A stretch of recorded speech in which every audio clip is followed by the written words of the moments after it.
ஓம் குபேராய நம.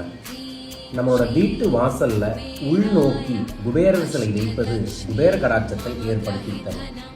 நம்மளோட குபேர பீடத்தில் இந்த 2 சிலைகளை வைத்து பூஜை செய்து தருகிறோம். தேவைப்படுபவர்கள் தொடர்பு கொள்ளுங்க. ரொம்ப வெயிட் கம்மியான மெட்டீரியலில் செய்யப்பட்டது. எல்லோருமே உங்களோட இல்லத்தில் வைக்கலாம். வீட்டுக்குள்ளே குபேரர் பார்த்துக்கிட்டு இருக்கிற மாதிரி இதை வைப்பது குபேரர் வீட்டுக்குள்ளே வருவதை போலவும் தன தானியத்தை தூக்கிட்டு வரக்கூடிய நவநிதியோடு இருக்கக்கூடிய குபேர பொம்மை. இது பென்சுடி வாஸ்துப்படி வைக்க வேண்டிய குபேரர் பொம்மை. குறைந்த எண்ணிக்கையில் இருக்கும்.